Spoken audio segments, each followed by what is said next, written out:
내 영혼의 그 깊은 데서 맑은 가락이 울려나네. 하늘 곡조가 언제나 흘러나와 내 영혼은 고이 사네. 평화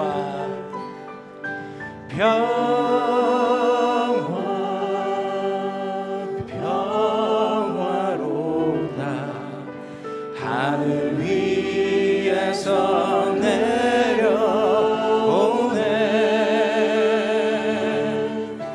그 사랑의 물결이 영원토록 내 영혼을 덮으소서.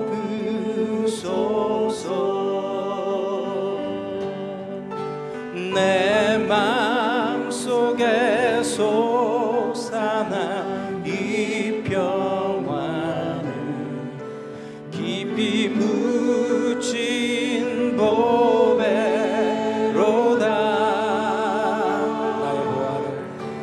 나의 보화를 캐내어 가져갈 자 그 아무도 없으리라.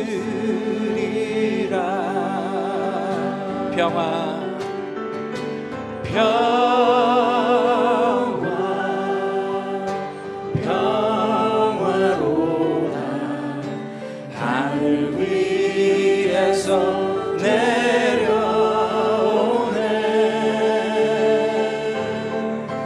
그 사랑의 물결이 영원토록 내 영혼을 덮으소서.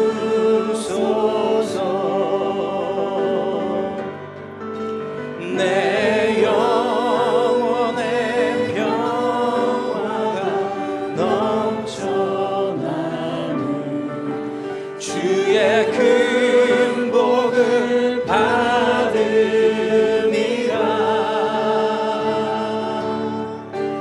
내가 주야로 주님과 함께 있어 내 영혼이 편히 쉬네.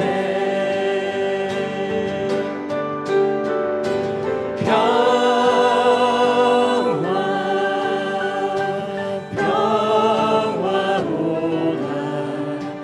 하늘 위에서 내려오네.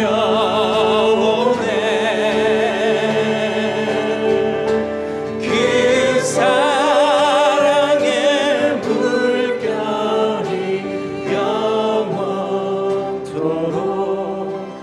내 영혼을 덮으소서. 이 땅 위에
주님 보좌 앞에 나아가 참담한 시과 기쁨 나누리겠네. 경배하며 주의 얼굴 구할 때 진실하신 주님 찬양해. 신실하신 하나님, 신실하신 주,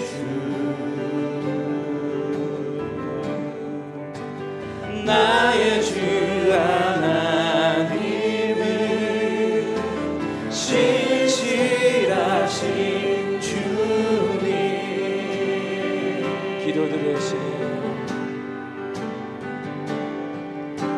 기도 들으시는 하나님, 폭풍 속에 내 눈물 내 노래시나 주의 날개 아래서 내 맘 쉬리니 신실하신 주님 찬양해.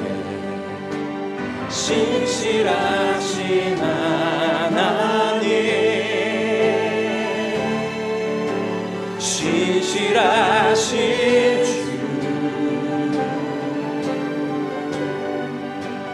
나의 주 하나님은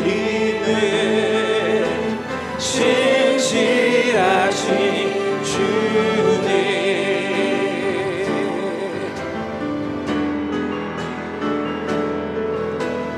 평화 내려주신 하나님, 나로 고통받는 자를 위로하게 하소서.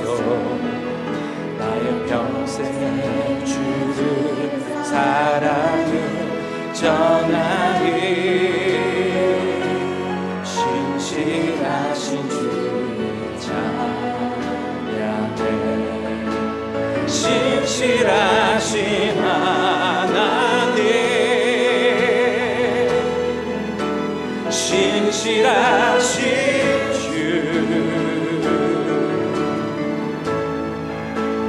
나의 주 하나님은 신실하신 하나님, 신실하신 하나님, 신실하신 주, 나의 주 하나님은 신실하신 주님.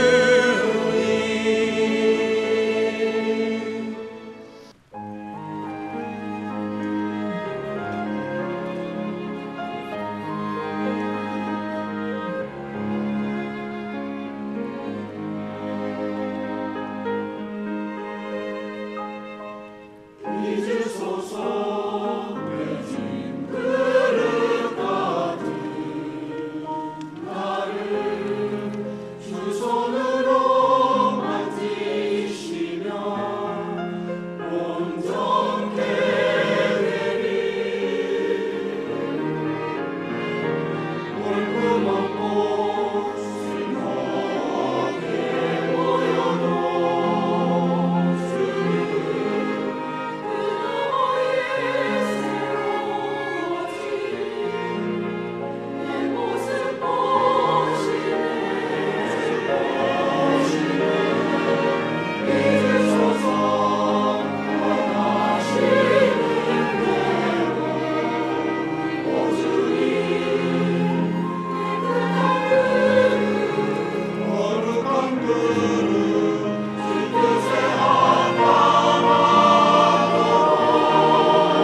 하나님 말씀 열왕기상 2장 19절에서 27절까지입니다.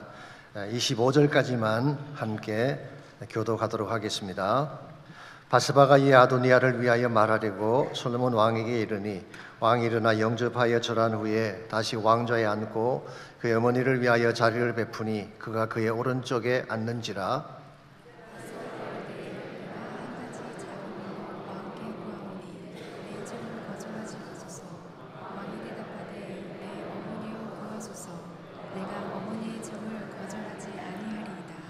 이르되 정하건대 수넴 여자 아비삭을 아도니아에게 주어 아내로 삼게 하소서.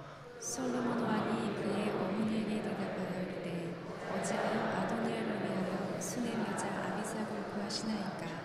그는 나의 형이오니 그를 위하여 왕권도 구하옵소서.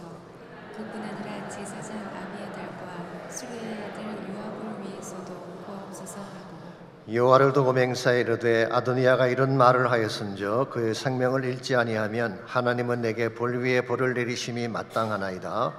그러므로 이제 나를 세워 내 아버지 다윗의 왕이 오르게 하시고 허락하신 말씀대로 나를 위하여 집을 세우신 여호와께서 살아계심을 두고 맹세하노니 아도니아는 오늘 죽음을 당하리라 하고 25절 같이 있습니다.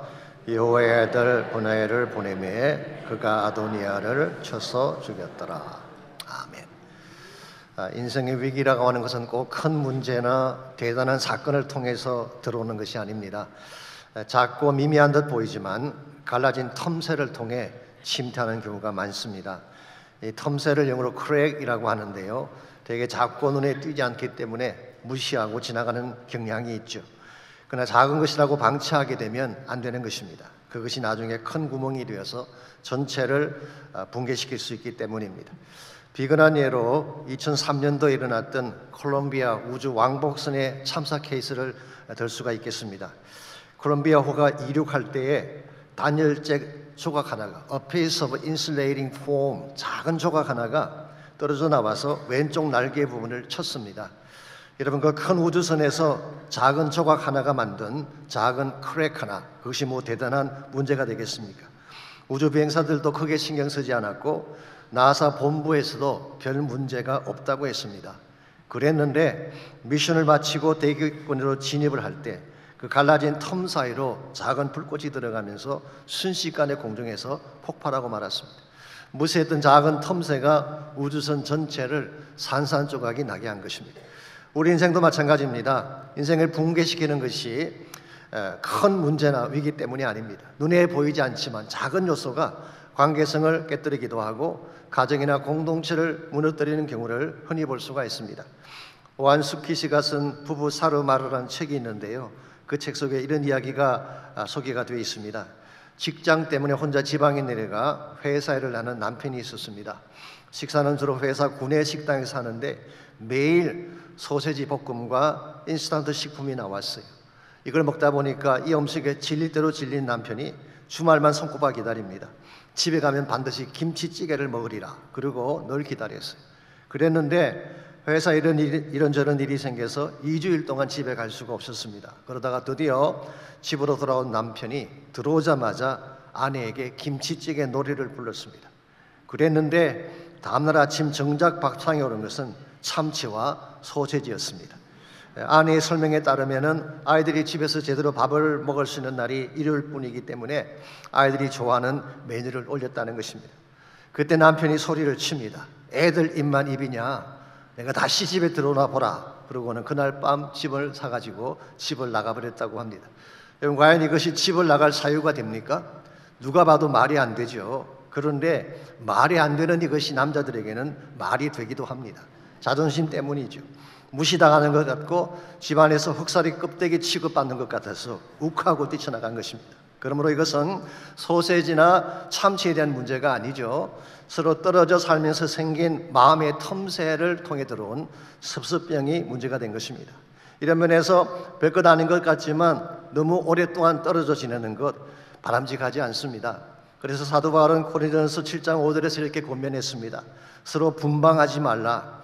이는 너희가 절제하지 못함으로 말미암아 사탄이 너희를 시험하지 못하게 하려 함이라. 관계 틈이 생기게 되면 마귀가 그 틈을 타서 관계를 깨뜨린다는 말씀입니다. 에베소서 4장 26절 27절에서도 분을 내어도 죄를 짓지 말며 해가 지도록 분을 품지 말고 마귀에게 틈을 주지 말라고 했습니다. 이건 역시 틈새를 통해서 사탄이 역사하는 것을 경고하는 말씀이죠. 우리가 살다 보면 누구나 다툴 때가 있죠. 누구나 화를 내고 마음이 비칠 때가 있습니다. 그때 그것을 빨리 처리하지 않고 마음에 담아두게 되면 마귀가 틈을 타서 우리 관계를 깨뜨리고 심지어는 해서는 안 될 극단적인 일까지 하게 만드는 것입니다. 그러므로 작은 틈새라고 방심해서는 안 됩니다. 그 틈 사이로 악한 것들이 스며들어와서 우리 인생을 망가뜨릴 수 있기 때문에 이런 면에서 작지만 미미하게 느껴지지만 인생의 작은 틈새를 잘 다루어야 됩니다. 어떻게 하면 인생의 틈새를 통해 역사하는 악한 자의 공격을 막고 우리의 삶을 더 견고한 터전으로 만들어갈 수 있을지 오늘 같이 봉독한 본문을 중심으로 여기서 함께 정리해 보려고 합니다. 오늘 같이 읽은 말씀 속에 보시면은 작은 일처럼 보였지만 사실은 이스라엘 전체를 분열로 몰고 갈 뻔했던 아도니아의 시도에 대한 내용이 오늘 본문에 기록이 되어 있습니다. 지난주일 다뤄드렸던 것처럼 아도니아가 집권에 실패를 하게 되죠. 그리고 솔로몬의 왕조가 견고하게 세워지게 됐습니다. 12절 말씀 보시게 되면 그의 나라가 심히 견고하니라. His kingdom was firmly established. 아주 심히 견고하게 세워졌다. 그렇게 표현했어요. 그러므로 겉모양만 보게 되면 이제 모든 문제가 끝이 나고 솔로몬 시대가 열린 것처럼 보였습니다. 그런데 이런 상황 속에서 다 꺼진 것 같았던 반란의 불씨를 지피는 자가 있었는데 그가 바로 아도니아였습니다. 배경을 좀 더 정리해드리기 위해서 앞부분을 잠깐 보시면요 13절에서 17절인데요 하루는 아도니아가 솔로몬의 어머니 바세바를 찾아와서 이렇게 말을 했습니다. 15절입니다. 그가 이르되 당신도 아시는 바이거니와 이 왕위는 내 것이었고 온 이스라엘은 다 얼굴을 내게로 향하여 왕으로 삼으려 하였는데 그 왕권이 돌아가 내 아우의 것이 되었음은 여호와께로 말미암음이니이다. 이 말을 가만히 들여다보게 되면 아직도 아도니아의 마음속에 왕위에 대한 미련이 꺼지지 않는 것을 발견할 수가 있습니다. 먼저 그는 이 왕위가 내 것이었다라고 이야기를 하죠. 자신이 계성 1순위였고 자신의 모든 조건을 갖췄다는 말입니다. 두 번째로 온 이스라엘의 얼굴이 자신을 향했다고 했습니다. 즉 민심도 자신을 지지했다 그런 뜻이죠. 그러므로 마땅히 자신이 왕위에 올라야 했는데 그 왕위가 아우의 것이 된 이유는 딱 한 가지, 여호와 때문이다. 그렇게 말합니다. 여러분 이 말은 결코 신앙적인 멘트가 아닙니다. 이 말은 쉽게 표현하면 나는 정말 하고 싶었지만 불가항력적인 상황 때문에 왕이 될 수 없다는 사실을 밝힌 것뿐입니다. 아마도 그의 마음속에는 다윗이 개입했기 때문에 이 뜻을 이루지 못했다는 마음이 있었던 것 같습니다. 자, 그랬는데 아시는 대로 이제 다윗이 세상을 떠났잖아요. 그리고 아직도 자신의 편을 들었던 요압과 제사장 아비아들이 남아 있잖아요. 그러므로 지금 아도니아의 마음속에는 이들을 규합해서 다시 한번 시도한다면 왕권을 되찾을 수도 있겠구나라는 생각을 갖게 된 거죠. 그래서 16절 17절에서 바세바에게 이렇게 요청을 합니다. 이제 내가 한 가지 소원을 당신에게 구하노니 내 청을 거절하지 마옵소서. 바세바가 이르되 말하라. 그가 이르되 청하건대 솔로몬 왕에게 말씀하여 그가 수넴 여자 아비삭을 내게 주어 아내를 삼게 하십시오. 자, 그가 요청한 한 가지 소원이 수넴 여자 아비삭을 자기 아내로 삼게 해달라는 것이었습니다. 얼핏 보면 작은 소원처럼 보이죠. 여자 하나를 달라는 요청이니까. 그런데요, 이 요청 뒤에 아도니아의 숨겨진 발톱이 있었습니다. 아비삭이 누구인가요? 다윗의 마지막 후궁이었죠. 혹은 후처라고 할 수가 있습니다. 비록 잠자리는 같이 하지 않았지만 엄연히 다윗 왕을 끝까지 모셨던 후처였습니다. 여러분 고대 사회에서 선왕의 후궁이나 후처를 취한다는 것은 왕위를 찬탈한다는 의미를 가지고 있습니다. 그래서 기억하실지 모르지만 압살롬이 반란을 일으켰을 때 제일 먼저 한 일이 무엇이었나요?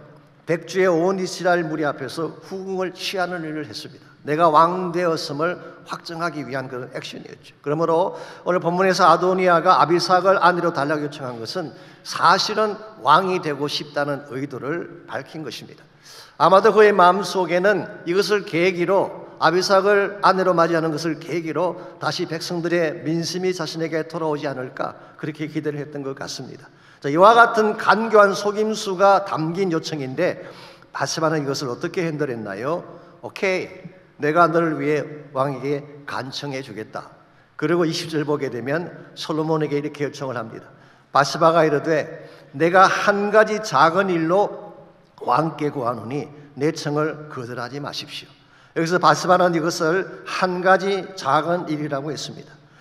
Just one small request. 한 가지 작은 일. 이걸 보게 되면 바세바의 상황 인식이 매우 둔하고 나이반 것을 볼 수가 있습니다. 지금 아도니아가 자신의 아들을 무너뜨리고 한 걸음 더 나아가서 이스라엘 전체를 두 동강이 낼 책략을 가지고 왔는데 바세바는 이것을 작은 일로 여긴 것입니다. 아마도 그녀의 마음속에는 그깟 여자 하나 가지고 설마 그것 때문에 무슨 일이 벌어질까 그렇게 생각했던 것 같습니다. 그러나 여러분, 이 작게 보이는 이 사건이 장차 엄청난 격동을 가져올 수 있다는 사실을 바세바는 간과한 것입니다. 오늘 여러분과의 삶 가운데는 이와 같은 우려를 범할 때가 없을까요? 우린 겉으로 보이는 현상만 보고 작고 미미하게 보이기 때문에 방치했다가 나중에 화를 당하는 케이스, 우리 삶 속에서도 얼마든지 발견될 수가 있을 것입니다. 몇 년 전에 USA 투데이지에 흥미로운 기사 하나가 실렸습니다. 여러분이 너무나 잘 아는 타이타닉 호에 대한 기사인데요. 타이타닉 호는 북아일랜드에서 건조한 그 당시 최대의 호화 여객선이었죠. 길이가 269m, 넓이가 28m, 높이가 32m, 무게가 46,000톤이나 되는 거의 군함에 버금가는 그런 규모의 배였습니다. 또한 그 배 밑에는 16개의 방수 격실, 16 main compartment가 있었어요. 그래서 물이 혹시 들어오더라도 물이 들어오지 못하도록 막는 시스템이 16개나 있었어요. 그래서 최악의 케이스가 되더라도 5개 이상의 방수 구역을 침범하지 못하도록 설계되었기 때문에 그 배의 별명이 뭔지 아십니까? Unsinkable. 절대로 침몰될 수 없는 배다. 그런 별명을 가지고 있었습니다. 심지어 타이탄의 교회 선장이었던 에드워드 존 스미스는 이런 말을 했어요. 하나님조차도 이 배는 침몰시킬 수 없다. 그렇게 자랑했던 배인데 어떻게 됐나요? 두둥강이 나서 바다에 침몰되고 말았습니다. 이유가 무엇일까요? 지금까지는 배에 큰 구멍이 생겼기 때문이다 그렇게 생각했는데요. USA 투데이지에 하면은 그게 아니래요. 최근에 잠수부와 과학자로 구성된 국제탐사팀이 음파를 사용해서 그 잔해를 다시 정밀히 조사한 결과 처음 빙산이 부딪혔을 때 생겨선 큰 구멍이 아니라 방수객을 가로질러 나 있는 좁고 긴 크랙에 불과했대요. 갈라진 틈만 생긴 것입니다. 그런데 이 틈 사이로 엄청난 압력을 지닌 바닷물이 뚫고 들어와서 마침내 그 거대한 타이타닉 호를 두 동강이로 만들어서 침몰시킨 것입니다. 여러분, 처음 시작은 작은 틈새였죠. 그래서 그냥 방치해 두었을 때 수만 톤의 배도 두 동강이가 날 수 있다는 것입니다. 그러므로 인생에서 처음 틈새가 생겼을 때 이것을 바르게 다루어야지 그냥 두게 되면 얼마든지 인생이 두 동강이 날 수가 있고 바다에 침몰되어 파멸될 수가 있는 것입니다. 그러므로 오늘 아침 여러분과 제가 물어야 될 질문은 이것입니다. 어떻게 하면 틈새를 통해 들어오는 악한 자의 괴계를 바르게 막아서 우리 인생이 흔들리지 아니하고 견고한 인생으로 나아갈 수 있을지, 오늘 본문에 소개된 솔로몬의 케이스를 통해서 인생의 틈새를 막는 데 꼭 필요한 세 가지 요소를 함께 정리해 보려고 합니다. 첫 번째로 틈새를 통해 침투하는 악한 자의 공격을 막아내려면 영적 경계심을 가져야 됩니다. 영적인 경계심, 깨어서 경계를 해야 된다, 그런 말입니다. 오늘 본문에 등장하는 바세바를 보시면요, maybe 그의 얼굴은 예뻤는지 모르겠습니다만은 주어진 상황을 판단하는 분별력은 대단히 떨어진다는 사실을 볼 수가 있습니다. 사실은 1장에서 처음 아도니아가 왕권을 차지하겠다고 했을 때도 그는 굉장히 둔했어요. 아도니아가 왕이 되겠다고 준비를 다 하고 요압과 아비아들을 자기 편으로 끌어들이고 모든 왕자들을 초청해서 잔치를 벌이고 있는데도 바세바는 아무것도 모르고 있었어요. 만일 그때 나단이 나서서 돕지 않았더라면 솔로몬의 인생이 어떻게 됐을까요? 너무나 우둔한 그러한 바세바의 모습을 볼 수가 있습니다. 그랬는데 오늘 본문에서 또다시 그와 같은 모습을 보이고 있어요.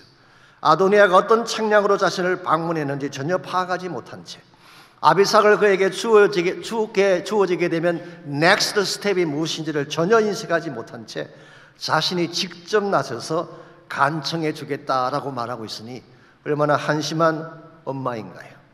이와 같이 우둔하고 미련한 바세바에 비교해 볼 때에 솔로몬은 그렇지 않았어요. 22절을 보겠습니다. 솔로몬 왕이 그의 어머니에게 대답하여 이르되 어찌하여 아도니아를 위하여 수넴 여자 아비삭을 구하시나이까? 그는 나의 형이오니 그를 위하여 왕권도 구하옵소서. 그뿐 아니라 제사장 아비아달과 스루의 아들 요압을 위해서도 구하옵소서 하고 그랬어요. 아시는 대로 솔로몬은 효자였습니다. 어머니 바세바를 공경하고 이스라엘 역사상 최초의 태후로 세워드렸어요. 그래서 참 공손하고 말을 잘 듣는 웬만한 요청이면 다 오케이 하는 그런 아들인데요, 오늘 본문은 그렇지가 않습니다. 업셋된 톤으로 그는 좀 흥분한 가운데서 반문을 하고 있죠. 이왕 이렇게 하실 거면은 왕권까지 주십시오. 제사장 아비알달도 요압도 살려주시고 차라리 그들에게 다 넘기시는 게 어떻겠습니까? 자, 솔로몬이 이와 같은 반응을 보인 이유가 뭘까요? 바세바는 인식하지 못했지만 솔로몬은 지금 이 사안이 어떤 것인가를 꿰뚫어보고 있었기 때문에, 그래서 23절에 보게 되면 그는 이렇게 말을 합니다. 여호와를 두고 맹세하여 이르되 아도니아가 이런 말을 하였은즉 그의 생명을 잃지 아니하면 하나님은 내게 벌 위에 벌을 내림이 마땅합니다. 아도니아가 이런 말을 했기 때문에, 이제 본심을 드러냈기 때문에 이제는 다른 옵션이 없다는 거예요. 그를 죽여야만 앞으로 벌어질 가능성이 있는 반란과 소용돌이를 막을 수 있다. 그렇게 그는 조치를 취한 것입니다. 여러분, 솔로몬이 이와 같은 행동을 할 수 있었던 이유가 무엇일까요? 그는 영적인 분별력을 가지고 깨어있었기 때문에 그런 것입니다. 솔로몬은 물론 나중에 조금 빗나가서 타락하긴 합니다만은 원래 솔로몬은 하나님을 경외하는 자였어요. 그리고 하나님을 경외하는 것을 그 인생의 최대 가치로 여겼던 것이 솔로몬이었습니다. 그렇기 때문에 그가 쓴 잠언 1장 7절에 보면 이런 말씀이 나옵니다. 여호와를 경외하는 것이 지식의 근본이거늘 미련한 자는 지혜와 훈계를 멸시하느니라. 영어 성경 보시게 되면 Fear of the Lord is the foundation of true knowledge. 모든 지식과 지혜의 근본 파운데이션이 뭐냐? Fear of the Lord. 여호와를 두려워하는 것이다. 경외하는 것이다. 그렇게 설명했어요. 구약 성경에서 Fear of the Lord라는 컨셉은 영성의 키 컨셉입니다. 모든 영성은 여기서 시작되는 거예요. 기도도, 경배도, 찬양도, 말씀의 순종도, 모든 영성의 출발점은 하나님을 두려워하는, 하나님을 경외하는 마음에서 시작이 되는 것입니다. 솔로몬은 이와 같이 하나님을 인식하고 하나님을 향하여 깨어있었기 때문에, 그를 경외함으로 말미암아 그 하나님과 늘 만나고 교제했기 때문에 그런 영적 판단력을 가지고 사안의 그 내면을 깊이 들여다보는 것이 가능했던 것입니다. 여러분과 저에게도 이와 같은 영적 분별력이 필요합니다. 영적인 분별력을 가지려면 깨어서 기도하고 하나님을 깊이 만나야 하는 것입니다. 날마다 우리의 영성을 갈고 닦아야지 이 혼미하고 탁한 세대 가운데서 마귀의 미혹에 빠지지 아니하고 바르게 살아갈 수가 있는 것입니다. 베드로전서 5장 9절에 보게 되면 베드로 사도는 마지막 시대 여러분과 저를 향해 이런 경고를 적고 있습니다. 건신하라, 깨어라. 너희 대적 마귀가 우는 사자같이 두루당기며 삼킬 자를 찾고 있다. Be alert and awaken. 너희들이 깨어서, 건신하고 깨어서 경성하라. 왜냐하면은 사자는 한순간도 쉬지 아니하고 우리를 삼키기 위해 달려오고 있는데 너희들이 잠을 자면 되겠느냐라고 경고의 말씀을 적고 있습니다. 여러분 기억하십시오. 마귀에게는 베케이션이 없습니다. 항상 뛰고 있어요. 우리를 삼키기 위해 모든 수단을 간구하고 있습니다. 이와 같이 우리 가정을 파괴시키고 우리 자녀들을 빼앗아가기 위해 악한 마귀는 지금도 열심으로 일을 하고 있는데, 만일 하나님의 교회가, 여러분과 제가 경계심을 풀고 영적 잠 가운데 빠져 있다면 어떻게 이 세대를 이길 수가 있겠어요? 여러분, 세상의 미혹은 굉장히 교모합니다. 흔히 생각하는 것처럼 마귀가 머리에 뿔을 달고 우리를 공격하러 오는 것이 아닙니다. 그러면 쉽게 막을 수가 있지 오히려. 그런데 마귀는 잘 포장을 해서 누가 봐도 그럴듯하게 설득력 있게 우리를 향해 오기 때문에 우리는 거기에 속을 가능성이 많고 속는 순간 우리는 파멸로 떨어지는 것입니다. 오래전에 동화책 속에 이런 이야기가 나옵니다. 집 뒷뜰에 구렁이 한 마리가 병아리를 삼키려고 입을 벌리고 있었어요. 이것을 본 집주인이 도끼를 들어서 뱀을 치려고 할 때 이 뱀이 허물을 벗으면서 이렇게 말을 합니다. 잠깐만요. 이제 허물을 벗고 새 사람이 될 테니, 정확히 말하면 새 뱀이겠지, 사람이 아니니까 새 사람이 될 테니 한 번만 봐주세요. 그때 주인이 뱀을 내리치면서 뭐라고 했는지 아십니까? 허물을 벗는다고 해서 독을 품은 너의 이빨이 없어지겠느냐. 여러분, 뱀은 어디까지나 뱀입니다. 허물을 벗어도 역시 뱀이에요.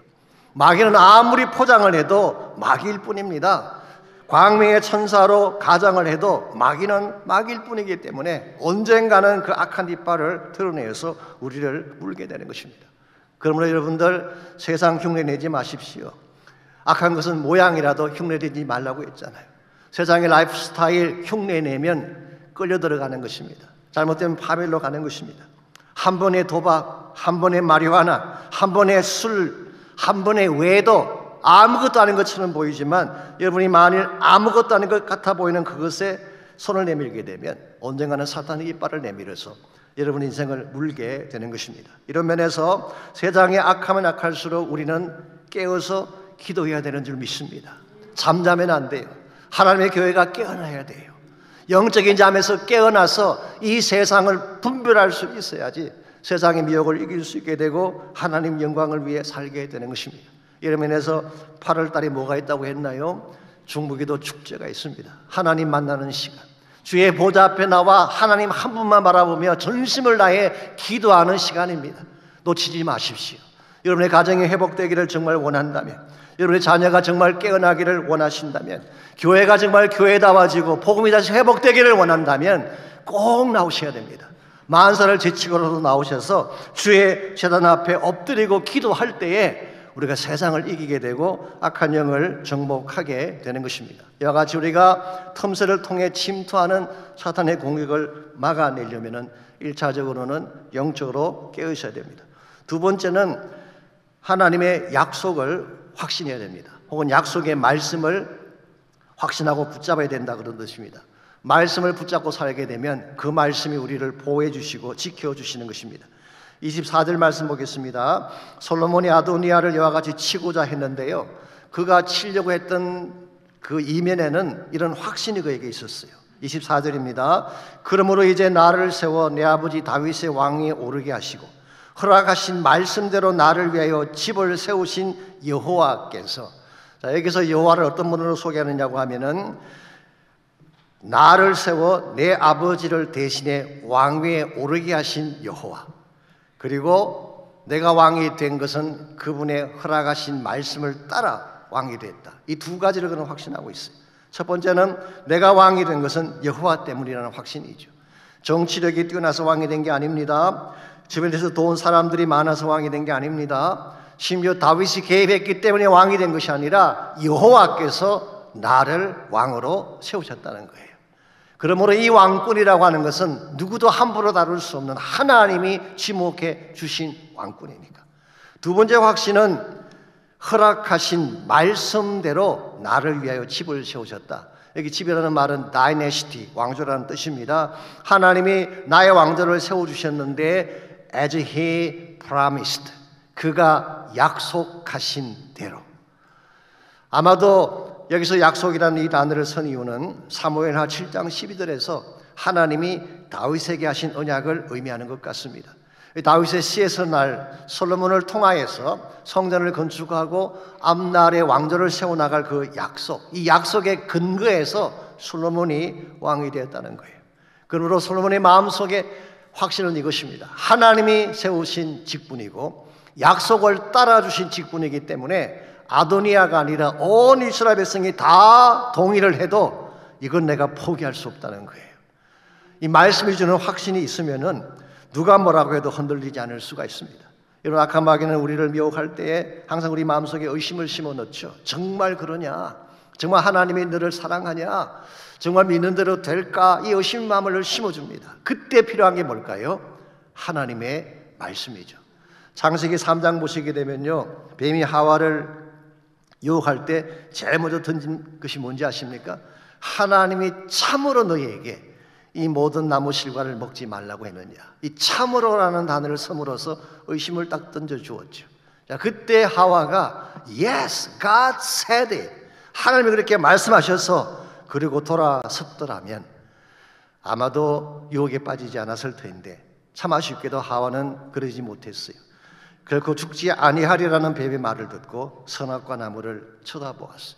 아마 자기 생각에는 보기만 하지 절대 따먹진 않을 거야 라고 했지만요, 죄라는 것은 그렇지가 않습니다. 보면 따라가게 돼 있어요. 마음이 열리게 돼 있어요. 마음이 열리게 되면 결국은 그것을 따먹게 되는 것입니다. 그러므로 우리의 마음을 바르게 지켜내려면 말씀의 내 심령을 다스려야 돼요. 하나님과 나의 관계에 틈이 생기지 않도록 하나님 말씀의 확신을 가지고 살아가게 되면 어떠한 유혹에 찾아와도 이겨낼 수가 있고, 심지어 우리를 낙심시킬 환경이나 여건이 찾아와도 그걸 극복해낼 수 있는 힘이 말씀에 있는 것입니다. 제가 얼마 전 목자실에 적었습니다마는 리그 와렌 목사님이 개척할 당시에 그분이 경험했던 우울증에 대한 스토리, 제가 목자실에 한번 소개를 해드렸습니다마는 다시 간단하게 말씀드리자면은 지금은 세들백 교회라고 하면 전 세계가 알아주는 큰 교회가 됐지만 1981년도에 개척할 당시만 해도 그렇지가 않았습니다. 리그 워렌이 텍사스에 있는 신학교를 졸업을 하고 남가주로 와서 교회 개척을 처음 시작했을 때 아무 대책이 없었대요. 우리 한국식으로 표현하자면 이것을 MH 어프로치라고 부릅니다. 맨 땅에 헤딩하는 어프로치라고 해서 MH. 그래서 아무 대책이 없어요. 가진 돈도 없고 준비된 성도가 있는 것도 아니고 아무 대책이 없었기 때문에 많은 사람들이 비웃었어요. 심지어 비판하는 사람들까지 등장하기 시작했습니다. 이와 같은 상태에서 도울 사람은 없고 재정은 바닥을 치고 할 수 없이 크레딧 카드를 걸고서 사역을 했잖아요. 그에 대해 늘어나는 것은 빚밖에 없고 교회는 성장하지 아니하고, 그때 리그 와렌의 마음속에 찾아온 것이 디프레션이었어요. 나 같은 게 뭘 하겠다고 자책감과 압박감을 이기지 못해 거의 목회를 그만둘 뻔했다고 합니다. 근데 그때 하나님이 지혜를 주셔가지고 말씀을 붙잡기 시작했어요. 그래서 그분이 사용한 것이 말씀 카드라고 하는 유명한 어프로치죠. 카드 한쪽에는 이렇게 적습니다. I can't do it. 나는 할 수 없어. 그리고 뒷면에는 그러나 내게 능력 주시는 자 안에서는 모든 것을 할 수 있어. 빌립보서 4장 13절을 적는 거예요. I can do everything through Christ. 이 한쪽에는 I'm trash. 나는 쓰레기야. 난 아무 가치가 없어. 그렇게 적은 후에 그 뒷면에는 You are my treasure. 너는 나의 보배야. 내가 너를 존귀하게 여기고 너를 사랑하노라. 이사야 43장 말씀을 적었어요.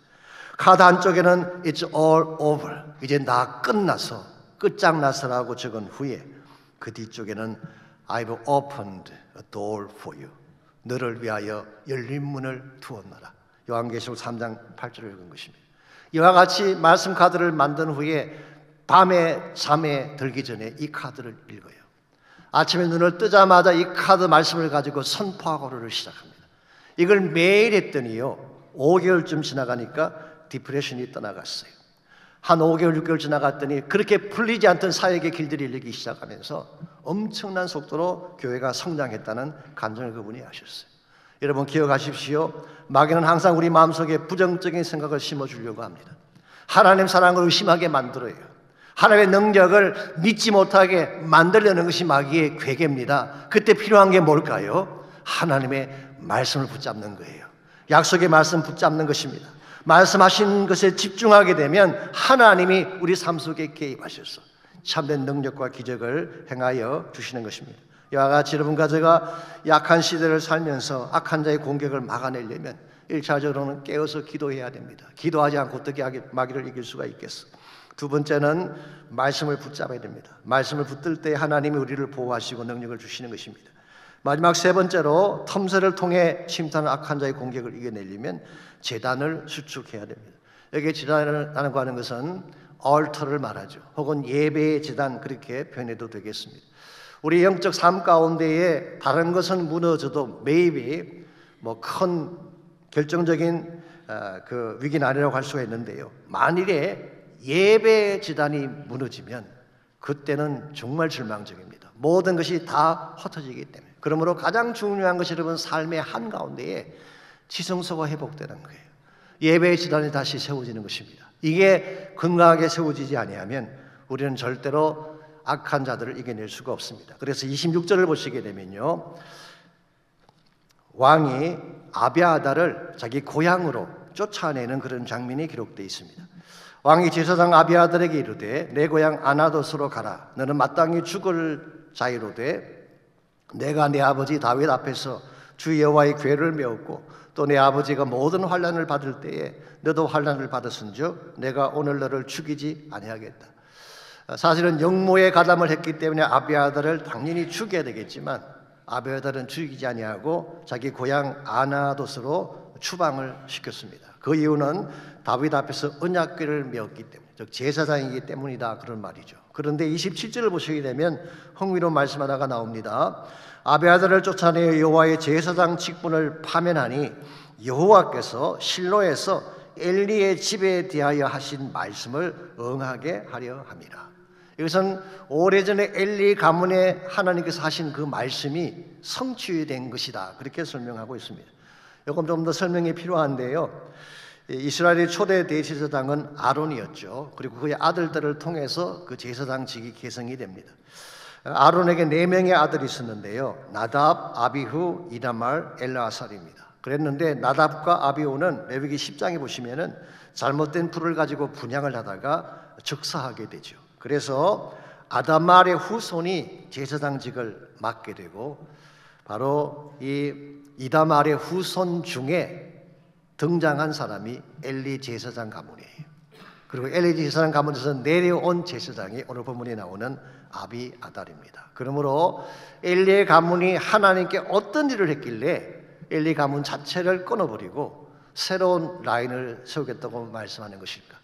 여러분이 사무엘상을 읽어보시게 되면 엘리의 아들들이 했던 아주 참혹한 하나님을 멸시하는 그런 행동들이 나와 있습니다. 엘리 아들들이 회막문 앞에서 수종드는 여인들과 동참을 하지 않습니까? 이건 그야말로 블라스피미죠. 신성모독죄입니다. 제사를 드릴 제물을 자기들이 마음대로 먹으면서 하나님의 제단을 더럽히고 하나님을 멸시했습니다. 하나님 이걸 용납하실 수가 없죠. 그래서 사무엘상 2장 30절 31절에 보면은 이렇게 하나님께서 말씀하십니다. 나를 존중히 여기는 자를 내가 존중히 여기고 나를 멸시하는 자를 경멸하리라. 보라, 내 집과 내 조상의 집 팔을 끊어 내 집에 노인이 하나도 없게 하는 날이 이룰지라. 지금까지는 너희들이 제사장으로서 제사를 드리고 제단을 수종드는 일을 했지만 장차 이것이 끊어지게 될 날이 온다는 것입니다. 이유가 뭘까요? 제단을 회파시켰기 때문에, 제단의 모든 거룩성을 깨뜨렸기 때문에. 이번 예나 지금이나 하나님은 제사를 굉장히 중요하게 여기십니다. 요즘 말로 표현하면 예배를 굉장히 중요하게 여기세요. 하나님은 예배를 경멸히 여기고 예배를 부정하게 만들고 예배를 손상시키는 행위를 하나님 절대 용납하지 않았어요. 그래서 하나님께서는 바로 이 엘리 제사장의 라인, 그 후손인 아비아달을 끊어버리시고 새로운 라인을 세우게 되죠. 그 라인이 바로 사독의 라인입니다. 사독은 아론의 또 한 아들인 엘르아살의 후손이죠. 그래서 그 이후로 사독의 라인이 제사장이 되어서 이스라엘 역사가 끝나는 순간까지 진행이 되게 됩니다. 오늘날도 마찬가지입니다. 하나님은 예배가 손상되는 것 그냥 보고 계시지 않습니다. 예배가 무너지게 되면 모든 것이 다 무너지기 때문에 오늘 현대교회가 많은 위기 가운데 처해 있는데요, 물론 수많은 문제들이 있습니다. 그런데 가장 심각한 문제가 뭔지 아십니까? 저는 그것이 예배의 문제라고 생각합니다. 오해하지 마십시오. 꼭 숫자에 대한 이야기를 하는 게 아닙니다. 정말 예배가 예배다운가라는 질문을 던지고 있는 거예요. 정말 예배가 거룩한가? 예배가 정말 성결한가? 모든 예배 하나님의 임재가 있는가? 하나님을 직접 만나 배울 수 있는 예배인가라는 질문이에요. 아무리 프로그램이 화려하다고 할지라도, 아무리 세상적인 것이 많이 들어와서 쇼를 하듯이 엔터테인먼트를 하듯이 예배를 만들어가고 있지만 그게 하나님의 임재가 없다면 그건 하나님 기뻐하는 예배가 아닙니다. 예배가 깨어지는 거예요. 손상되는 거예요. 우리가 예배의 재단을 다시 수축하지 아니하면, 우리 마음속에 있는 지성소가 회복되지 아니하면 하나님이 기뻐하는 삶의 열매는 절대로 주어지지가 않습니다. 문제가 많고 복잡한 것 같지만요, 모든 문제는 한 가지예요. 하나님과의 관계성에 대한 문제예요. 그게 깨어지면 다른 게 다 깨어지는 것입니다. 그럼 여러분 꼭 점검해 보십시오. 여러분의 예배의 삶이 무너지지 않았는지, 여러분 마음 중심의 지성소가 훼손되지 않았는지, 여러분은 날마다 주님을 깊이 만나고 지성소로 들어가서 그 하나님의 임재 앞에 서서 하나님을 만나 배웠고 그분의 말씀 듣고 그분의 만지심을 통해 회복되는 삶을 살고 계신가요?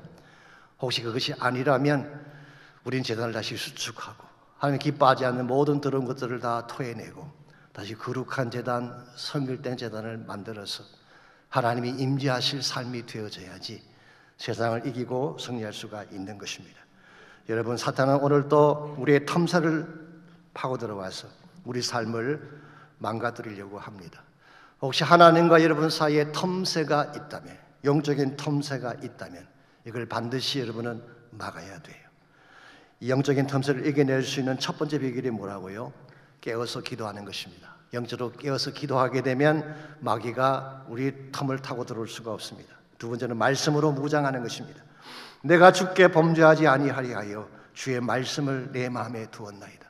이 시편 저자의 고백이 우리의 고백이 되어서 하나님 말씀을 내 마음에 품고 살 때에 말씀이 우리를 지켜내고 우리를 승리하게 만드는 것입니다.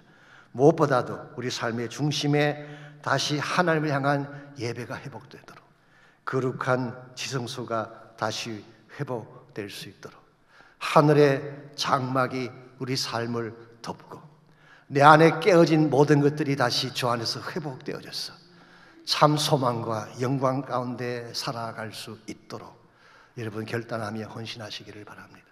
우리에게 문제가 없는 사람은 아무도 없어요. 우리 문제로부터 자유할 수가 없습니다. 문제는 항상 있는 거예요.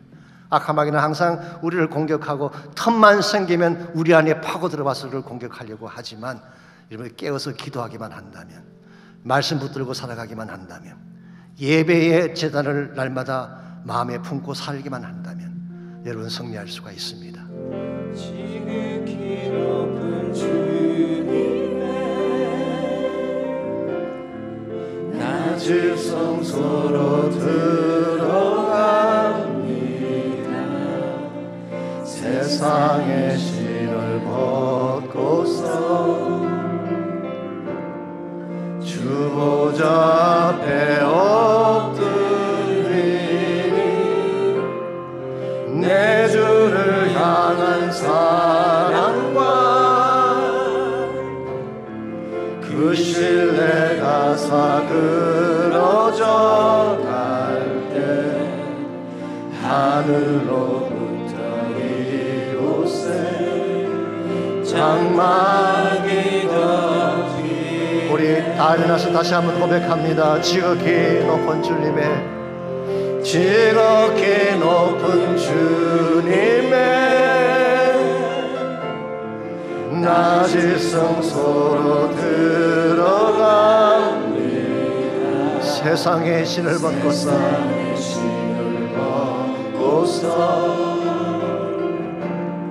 주 보좌 앞에 엎드리니 내 주를 향한 사랑과 그 신뢰가 사그러져 갈 때 하늘로부터 이곳에 장막이 덮이네. 이곳을 덮어소서. 이곳을 덮으소서. 이곳을 비추소서. 내 안에 무너졌던 모든 소망 다 회복하리.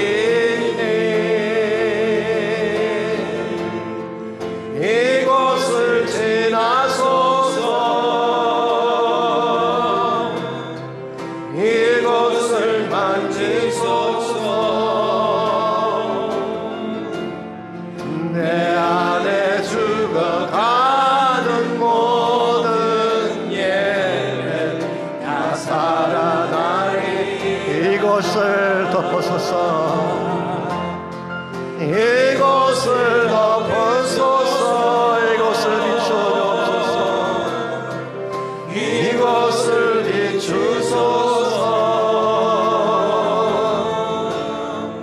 내 안에 무너졌던 모든 소망 다 회복하리니 이곳을 지나소서. 이곳을 만지소서. 내 안에 죽어가는 모든 예배 다 살아나리라. 예배합니다. 찬양합니다. 예배합니다. 찬양합니다. 주님만 날 다스리소서. 예배합니다. 찬양합니다. 주님 홀로 높임 받으소서. 다시 한번 선포합니다. 예배합니다. 예배합니다. 찬양합니다. 주님만 날 다스리소서. 예배합니다. 찬양합니다. 주님 홀로 높임 받으소서. 하나님 감사합니다. 이 세대가 악한 세대입니다. 악한 마귀가 정말 삼킬 자를 찾듯이 두루다니는 이 악한 시대를 살고 있는 우리들, 주여 영죽잠에서 깨어나게 하시고 깨어나서 기도하게 하시고 주의 말씀 붙잡고 사는 우리가 되게 하시고 무엇보다 나의 마음 깊은 곳에 주님의 지성소가 회복되게 하여 주셔서 날마다 주를 만나게 하시고 주의 음성 듣게 하여 주시고 주의 만지심과 치유받고 사는 우리가 되게 하여 주셔서 주의 영광 선포하고 하나님 나라 선포하며 달려갈 수 있는 우리 모두 되게 하여 주시옵소서. 이제는 우리 구주 예수 그리스도의 은혜와 하나님 아버지의 무한하신 사랑과 성령님의 충만한 임재하심이 예배를 마치고 돌아가는 모든 성도 한 분 한 분에게 가정과 삶의 터전과 자녀들과 자손들을 위해 이제부터 항상 함께 하옵시기를 예수님의 이름으로 간절히 축원하옵나이다.